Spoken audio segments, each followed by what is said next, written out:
How's it going, folks? Voodoo Stache here.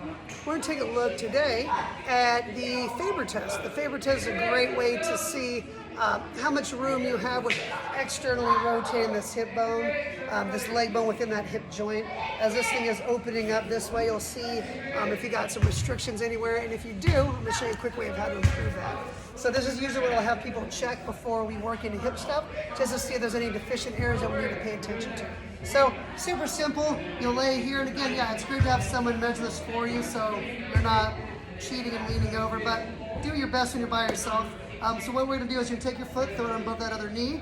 You're gonna focus on keeping this hip down and let this leg just hang there. So I'm gonna measure roughly how far that leg is to the floor. So for me on this one, it's about maybe like a full hand like this. Let's see what my left side looks like. So I'm lying down here, I've got that hip down, let that thing hang down. This one, tiny bit more than that, than the other one, very little. Oftentimes you'll see people with like really big gaps in through here. So if you see something deficient like that where you're like, whoa, one side's way worse than the other, I tend to use the hip opener as one way of helping to open that hip up prior to any kind of hip stuff that we're doing. So the hip opener would be like this. So let's say my left side was worse. It was a little bit worse. Let's pretend it was way worse. So if I'm going to do that, I'm going to begin with my right knee down, my left knee here. Hips are level to start. Hips stay pointing forward as I slowly open this leg up. I don't want this thing to go with me, so I open as far as I can, maintaining this position here. I'm going to visualize that this back, my right hip is driven forward, my rib cage is down, and I'm going to take a deep breath in, keep everything pointing straight ahead, and I'm going to shift into that hip and come on out. So I'll go from here, I'll open up, keep everything pointing straight ahead. I got a big old stretch in there. Deep breath in, rib cage down. I'm going to shift as far as I can into there.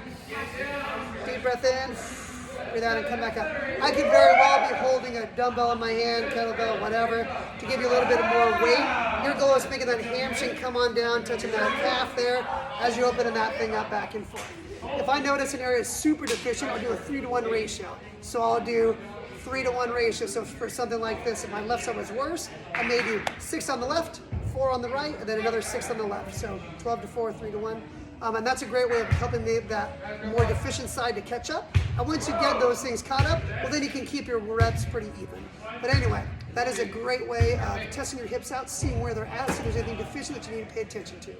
Try that out to prep your hips for any kind of squatting, lunging, etc., any of that kind of stuff. Let me know how it goes.